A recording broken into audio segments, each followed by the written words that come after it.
Fui convidado à mesa, larguei minhas defesas e vim reconhecer, não merecia estar aqui. Comigo eu trouxe amigos, felizes ou feridos, gente que escutou esse chamado e aceitou. E é tão bom saber que há lugar aqui.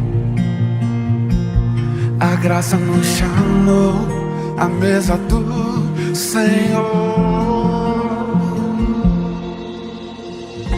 Há lugar na casa, há perdão na casa.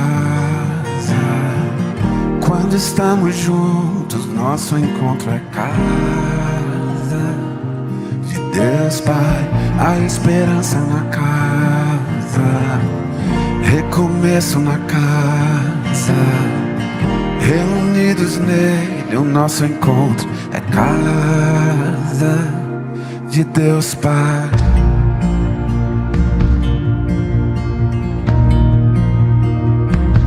O som da sua palavra curou a nossa alma.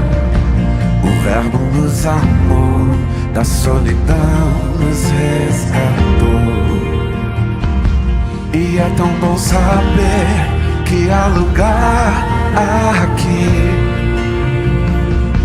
A graça nos chamou à mesa do Senhor. Há lugar na casa, há perdão na casa. Quando estamos juntos, nosso encontro é casa de Deus Pai, a esperança na casa. Assim nós cremos, recomeço na casa, reunidos nele, o nosso encontro é casa de Deus Pai. Há lugar na casa, há perdão na casa.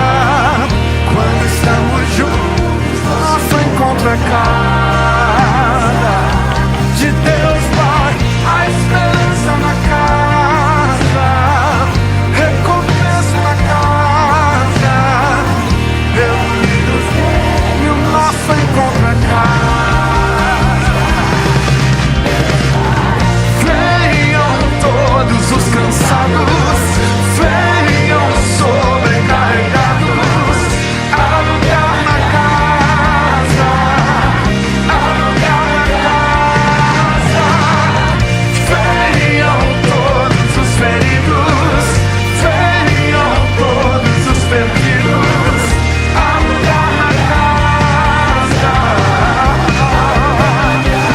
Venham todos, venham todos, venham todos aos braços de Jesus. Há lugar na casa, há lugar na casa. Venham todos os feridos, venham todos os perdidos. Há lugar na casa,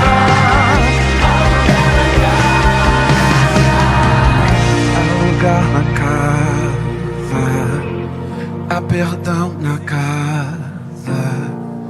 Quando estamos juntos, nosso encontro de Deus Pai, a esperança na casa, recomeço na casa, reunidos nele, nosso encontro é casa. Venham todos os cansados, há lugar na casa.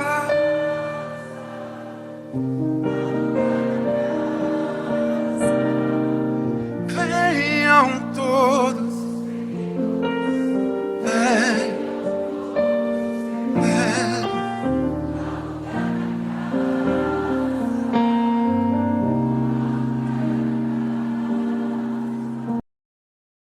Graça e paz, irmãos. Nós vamos caminhar para o encerramento da série de reflexões que temos feito aqui nos últimos 2 meses sobre o tema Tenha Bom Ânimo. E hoje eu gostaria de concluir essa série de reflexões com o tema Bom Ânimo para o culto público. Bom ânimo para o culto público, e para isso eu gostaria de ler o texto que está na carta aos Hebreus, no capítulo 10, a partir do versículo 19. Carta aos Hebreus, capítulo 10, a partir do verso 19. O contexto aqui, o escritor vem falando daquilo que era a sombra da realidade que haveria de vir, definitiva em Cristo Jesus.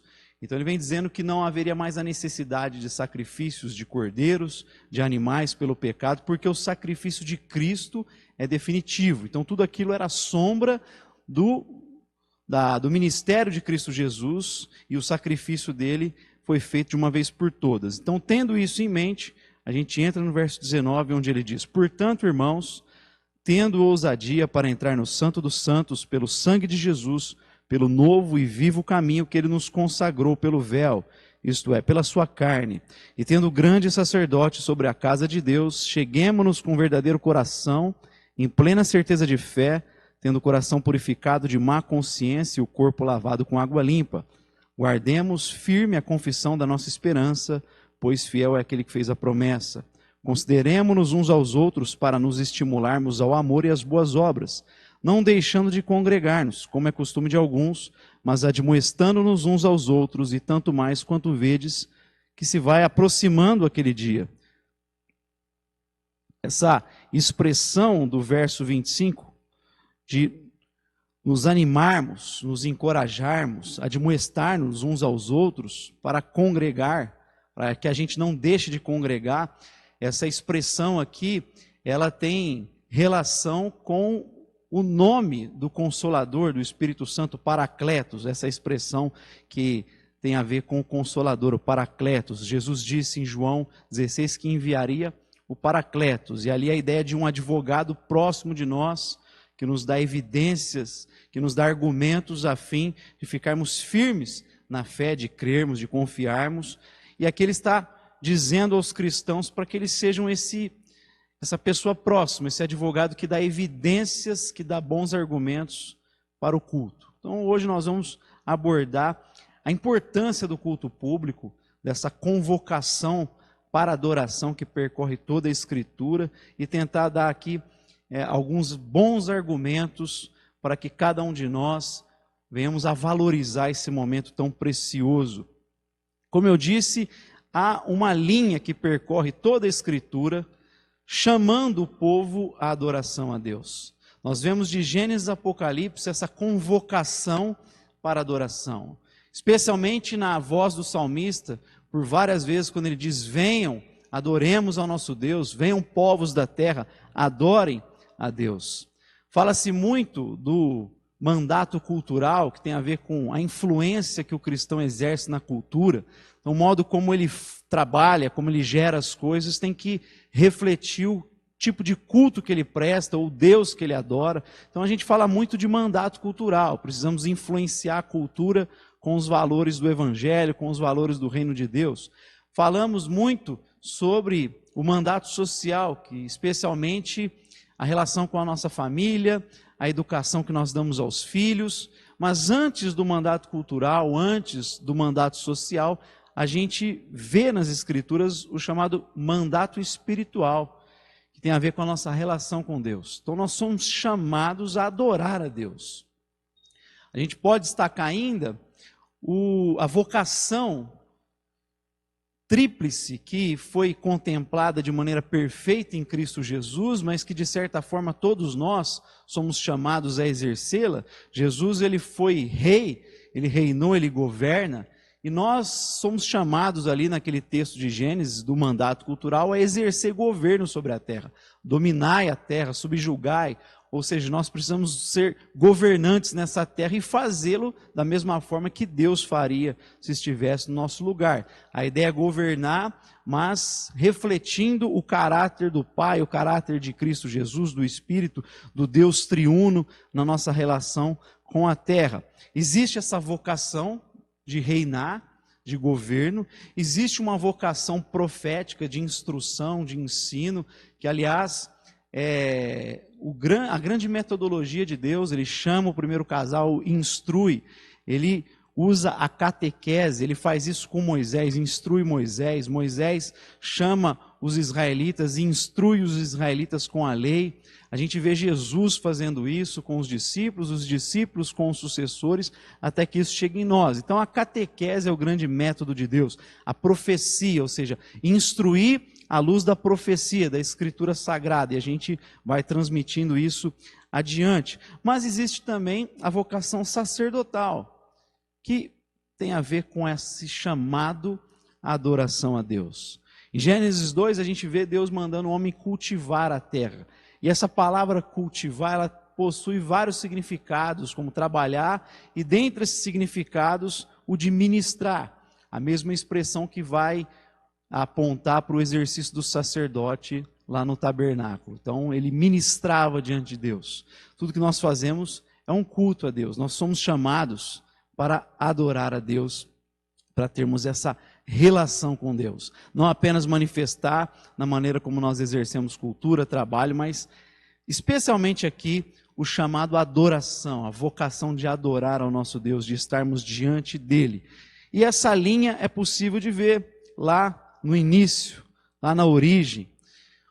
É fato que Deus está em todo lugar, e nós temos plena convicção de que os olhos do Senhor estão sobre toda a terra.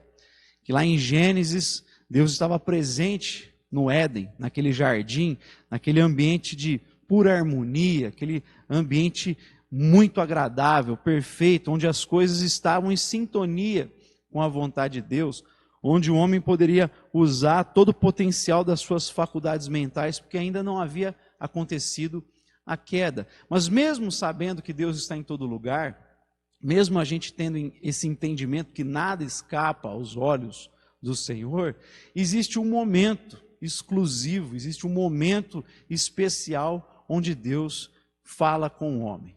No relato da queda, a gente vê que o homem se esconde porque havia pecado e ele ouve os passos do Senhor e fica com medo, ele teme. Agora, como que ele reconhece que Deus estava chegando? Como que ele sabe que aqueles passos são do Senhor, o nosso Deus? Olha, porque ele já tinha familiaridade, já havia aquela experiência com Deus, então ele soube assimilar que era o próprio Deus que estava indo em sua direção. Ele consegue perceber isso baseado na sua experiência empírica. Então, mesmo Deus estando presente em todo lugar, ele se revela de uma maneira exclusiva, especial com o homem. Ele tem esse tete a tete com o homem, esse momento a sós com o homem. Por quê? Porque nós somos chamados a buscarmos ao nosso Deus. Naquele santuário que deveria se estender para toda a terra, afinal de contas, é dito que um rio vai trazendo provisão sobre os outros, e rio ele vem do alto, então era um monte que esse rio ia alimentando os outros, a ideia de expansão. Afinal, Deus disse para o casal ser fértil, disse para que eles se multiplicassem. Essa ideia era que esse referencial do Éden se estendesse sobre toda a terra, e toda a terra reconhecesse Deus como Senhor e o adorasse. Então existe esse convite para adoração, essa convocação à adoração. A gente vê isso no Éden, e a gente vê, mesmo após a queda, essa mesma ideia presente no tabernáculo e no templo. Deus, ele habita entre os querubins na Arca da Aliança, ele está presente com o seu povo. Há um momento em que todo Israel se coloca diante de Deus, há um chamado para o povo adorá-lo. No templo a mesma coisa, na inauguração o texto diz que a Shekinah, que a glória de Deus enche o templo, de modo que os homens não conseguem exercer ali as suas atividades, porque Deus está presente com o seu povo. É fato que ele não habita em templos feitos por mãos humanas. A gente sabe que nada pode suportar a presença de Deus, mas ele se revela ali no tabernáculo, ele se revela no templo, ele decide naquele lugar ser separado um dia da semana para que o povo o buscasse. Todavia, somente o sumo sacerdote poderia entrar no Santo dos Santos. Havia um véu ali separando o povo dessa presença de Deus, manifesta de Deus, e o próprio sumo sacerdote, que fazia isso anualmente a fim de pedir perdão pelos pecados dele e do povo. Ele fazia isso depois de um longo processo cerimonial. Então, ele passava a própria noite ali anterior ouvindo a lei de Deus, a palavra de Deus, para que nem nos sonhos ele pecasse. Então, tinha todo uma cerimônia, todo um processo, tamanho temor de estar diante da majestade e da santidade de Deus. Era necessário amarrar uma cordinha lá na sua canela com uns sinos para que pudesse ouvir ele trabalhando lá dentro, e caso não ouvissem, puxava, porque teria sido fulminado pela glória de Deus. Então havia todo um temor, todo um processo ali, mas Deus estava com o seu povo.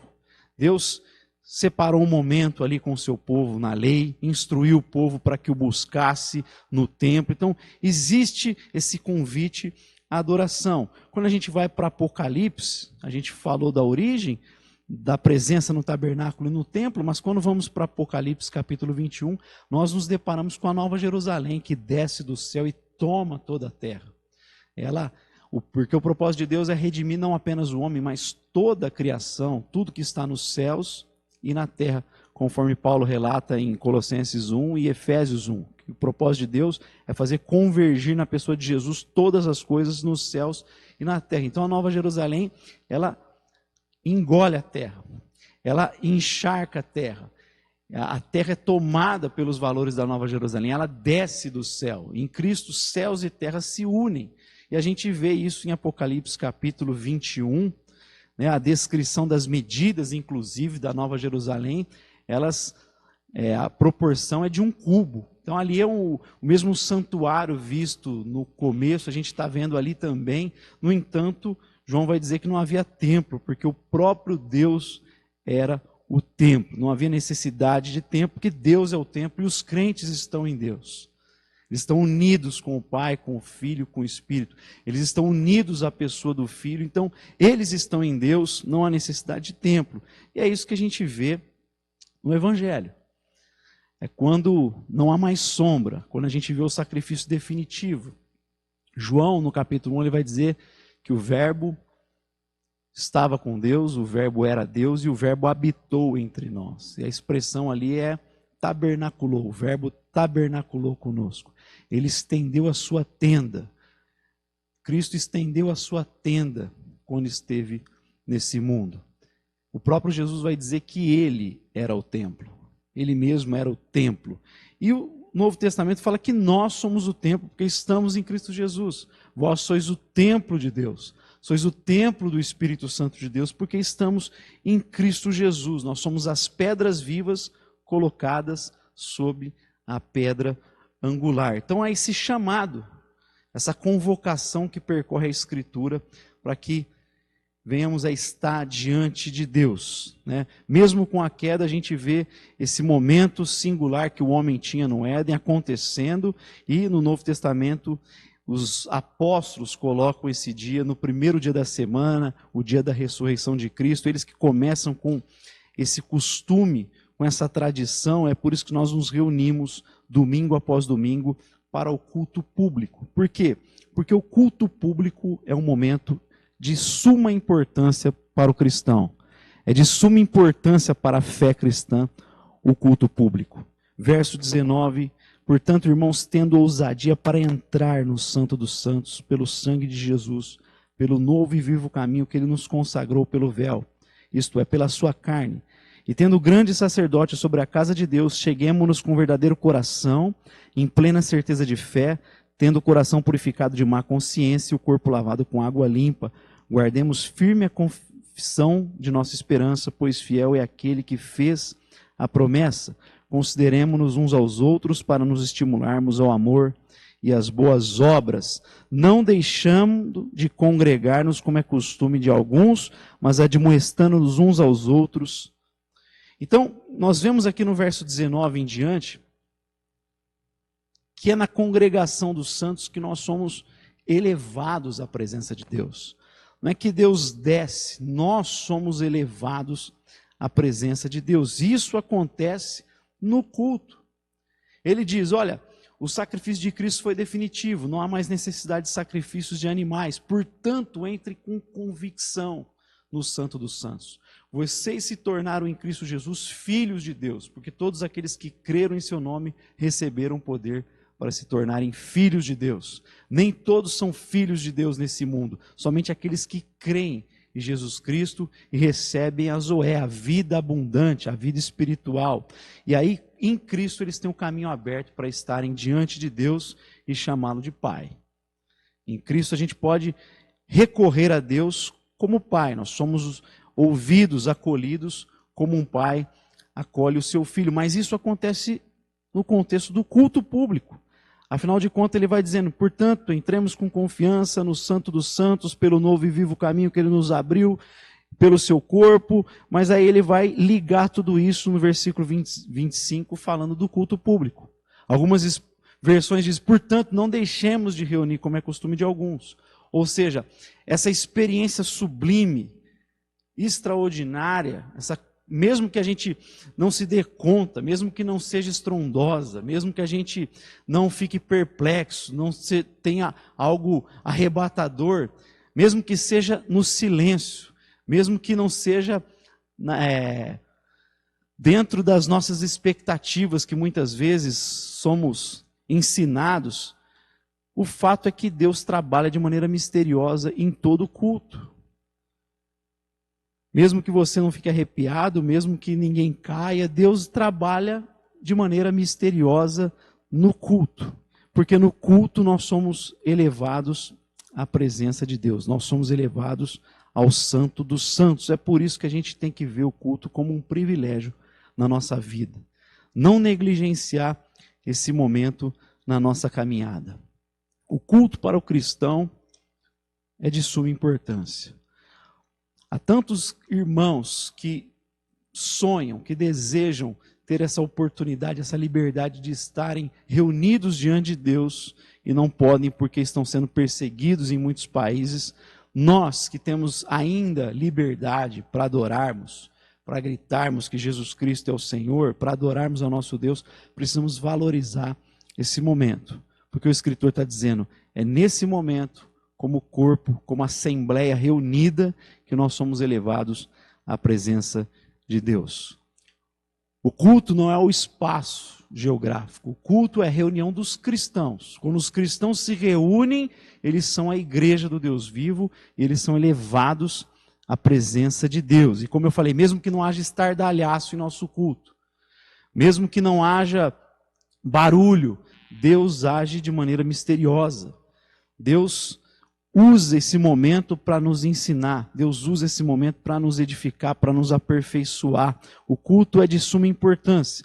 E aqui eu gostaria de fazer aquilo que o escritor está dizendo, para a gente caminhar para a nossa conclusão. Dar argumentos. A gente ser como um advogado próximo dos nossos irmãos, para darmos boas razões de cultuarmos ao nosso Deus. E a primeira delas é que não existe vida cristã que não seja coletiva, comunitária, não há culto individualista, não há vida cristã individualista. Nós somos chamados para a comunhão dos santos. Afinal de contas, são as pedras vivas que formam um edifício. Nós não somos edifícios sozinhos, nós somos pedras vivas que juntos formamos o edifício de Deus. Nós somos membros que juntos formamos o corpo de Cristo Jesus. Nós, Paulo diz, temos as manifestações variadas dos dons, a múltipla forma, a sabedoria de Deus que Ele distribui pelos dons, pela sua graça, e a ideia ali é de múltiplas cores, ou seja, quando há múltiplas cores, a gente consegue enxergar com mais nitidez o próprio Deus. Antigamente se via TV preto e branco, e cada vez mais a tecnologia foi evoluindo, e hoje a gente consegue ver com uma nitidez espantosa para os mais antigos. Por quê? Porque múltiplas cores proporcionam mais nitidez. Então, nós precisamos da comunhão dos santos para termos mais nitidez sobre quem é o próprio Deus. Isaías, no capítulo 6, ele fala da visão que ele tem do trono, da glória de Deus, e ali ele diz que os serafins proclamavam santo, santo, santo é o Senhor dos exércitos, não para Deus, mas uns para os outros. E da mesma forma nós proclamamos para os outros, a fim de que Deus seja visto com maior nitidez. E fazemos isso com a graça que Ele colocou sobre cada um de nós. Nós precisamos uns dos outros. Nós somos a imagem de um Deus comunitário, do Pai, do Filho e do Espírito Santo. Somos criados à imagem de um Deus comunitário, de um Deus família. Nós somos chamados para viver para a relação, para o relacionamento. Por quê? Porque o nosso Deus é uma comunhão. E quando a gente olha para o Novo Testamento, a gente se depara com os chamados mandamentos recíprocos. Amem uns aos outros, perdoem uns aos outros, sujeitai-vos uns aos outros, sejam um suporte uns para os outros. Por quê? Como nós vamos obedecer isso sozinhos? Se a gente se depara com esses mandamentos, é porque está implícito no texto bíblico que o chamado para viver em comunidade.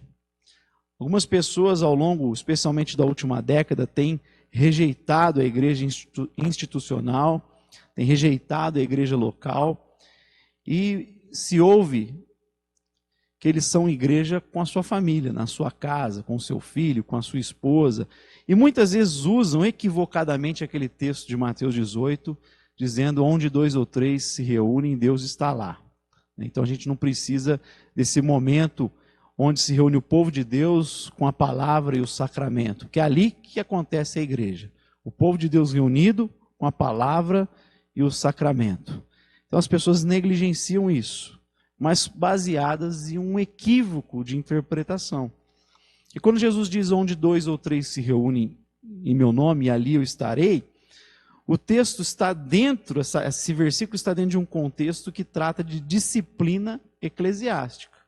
Mateus 18 vai dizer assim: olha, se você vê o teu irmão em pecado, repreende. Se ele não te ouvir, chama 2 ou 3 testemunhas. Se ele não ouvir, conte à igreja.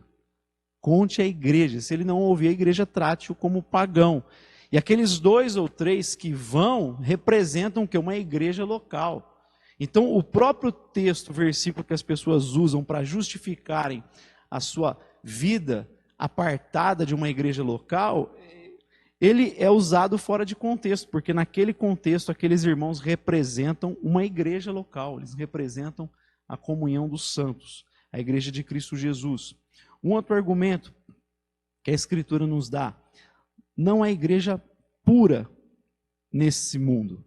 Enquanto nós estamos aqui, a igreja é constituída de pessoas simultaneamente justas e pecadores, como dizia Martinho Lutero. Há muitos que repudiam a igreja, que rejeitam a igreja de Cristo Jesus, rejeitam a comunhão dos santos, baseados na ideia de que a igreja é constituída de pecadores, que a igreja é constituída de hipócritas, né? Quando a Bíblia nunca enganou ninguém, ela deixa bem claro que a igreja é constituída de pessoas que pecam, de pessoas que foram justificadas em Cristo Jesus por causa da graça, mas que estão num processo de transformação, de mudança. Então, é fato que nós vamos nos ofender uns aos outros constantemente, vez por outra a gente vai se entristecer. É por isso que o perdão é primordial na caminhada de fé.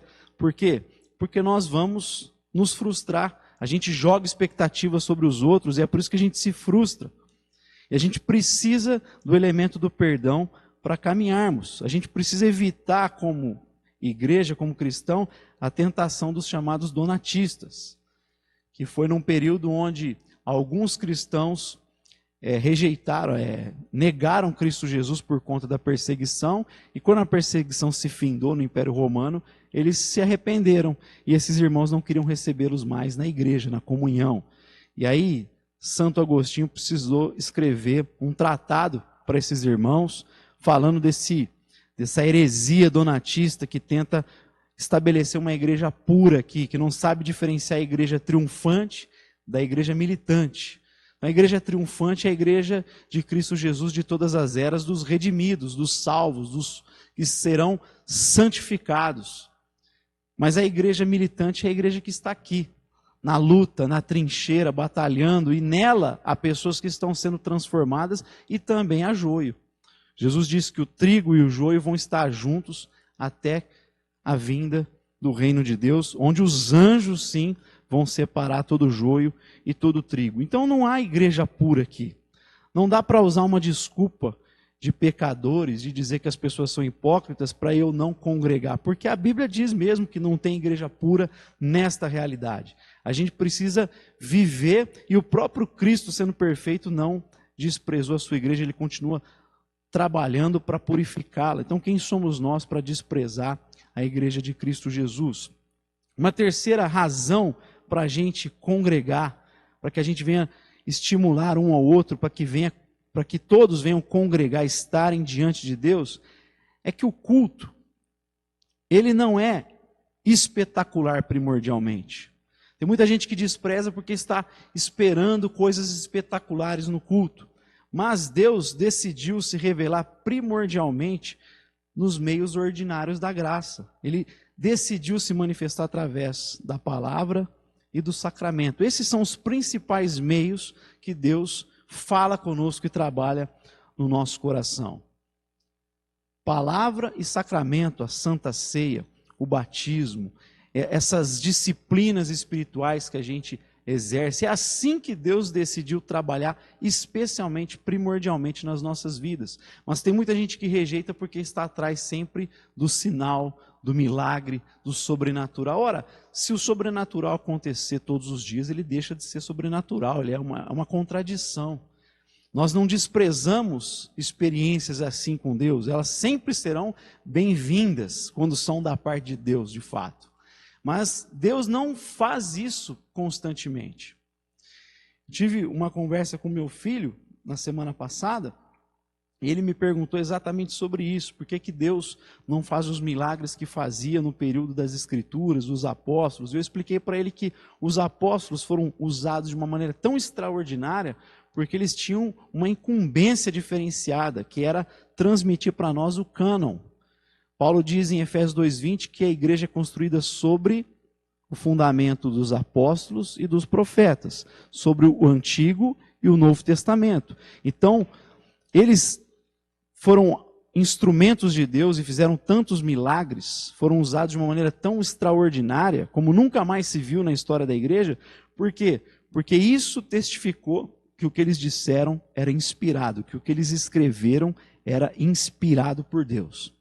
Não era fruto da elaboração deles, não era algo humano, era o que vinha da parte de Deus, e isso era o alicerce para nós construirmos a nossa vida e a igreja. Nunca mais se viu milagres na proporção que ocorreu na época dos apóstolos, porque isso dava credibilidade para a autoridade que esses homens tinham como apóstolos de Cristo Jesus.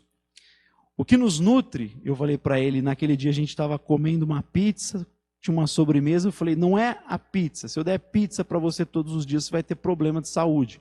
O que nutre o brasileiro, geralmente, é o arroz com feijão. E a gente tem que pensar nos sacramentos, na palavra, como esse arroz com feijão que nos nutre, que nos alimenta, que nos fortalece. A Bíblia diz que o sinal, inclusive, é para o incrédulo. O sinal é para aquele que não crê.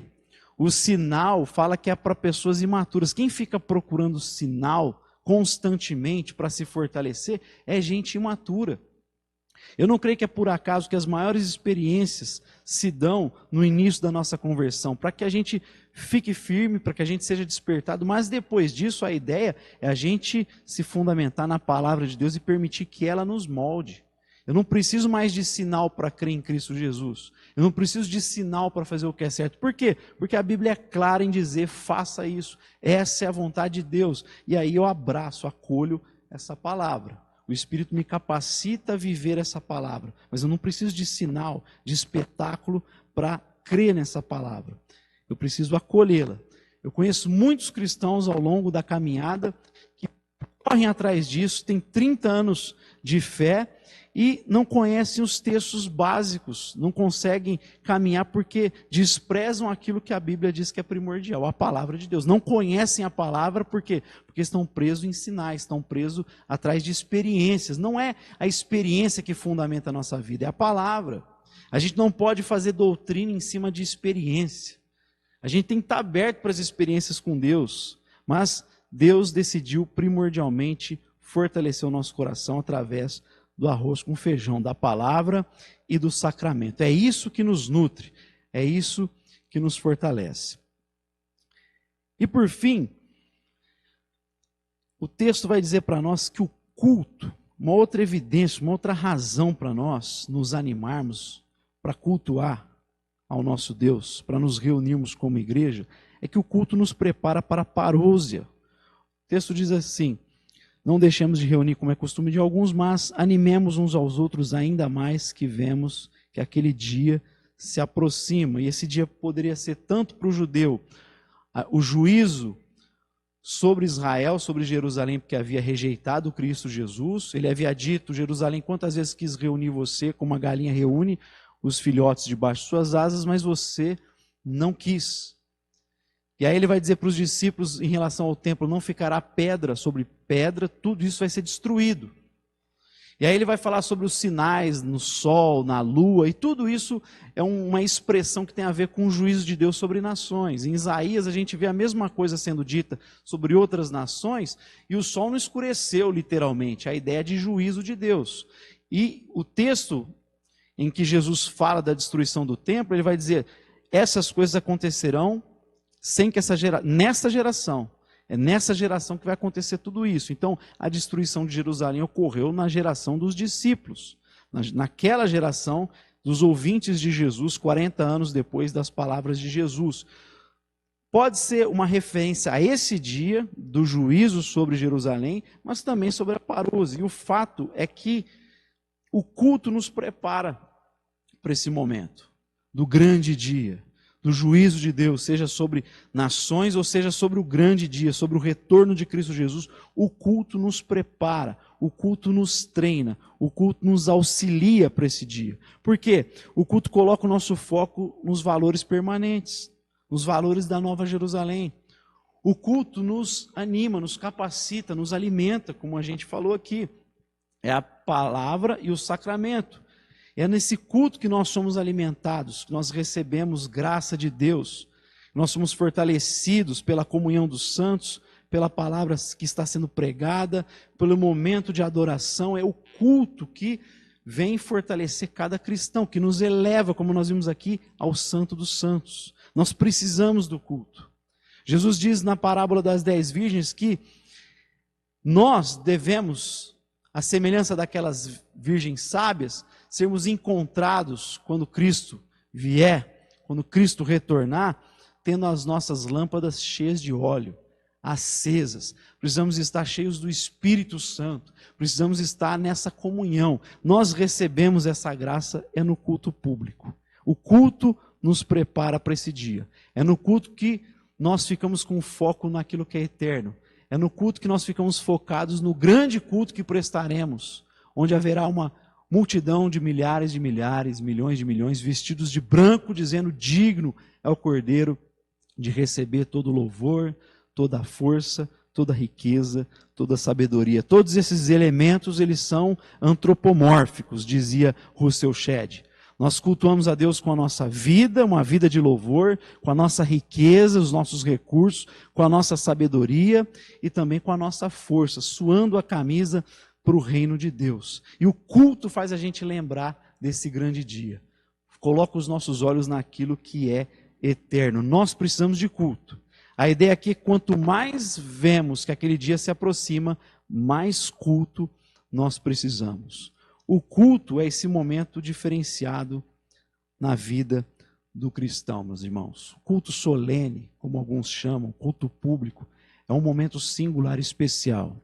Da mesma forma que na viração do dia Deus vinha ter com o homem, o culto público é um momento onde juntos nós entramos no Santo dos Santos, pelo novo e vivo caminho que Ele nos abriu. É no culto público, é na reunião dos crentes, que pode ser na rua Piracicaba 668 ou em qualquer outro lugar, numa praça, não importa. É na reunião, na Assembleia dos Cristãos, que nós somos elevados e entramos no Santo dos Santos. Por isso, eu digo, não despreze o culto público. Se você tem feito isso na sua caminhada, reveja a tua vida como cristão, peça perdão a Deus e jamais menospreze, negligencie esse momento tão precioso para nós, onde muitos profetas queriam experimentar, porque é algo mais sublime do que eles experimentaram, mais sublime que o próprio Adão experimentou. Em Cristo Jesus nós entramos no Santo dos Santos. Isso é misterioso, Deus trabalha, nem sempre a gente percebe o que Ele está fazendo, mas no culto público nós somos conduzidos e no Santo dos Santos algo maravilhoso sempre acontece. Não despreze o culto público, meus irmãos. Que Deus abençoe poderosamente as nossas vidas para que a gente cumpra esse mandamento. Que você saia animado, encorajado, para sempre estar disposto a prestar o culto a Deus junto com seus irmãos. Deus abençoe.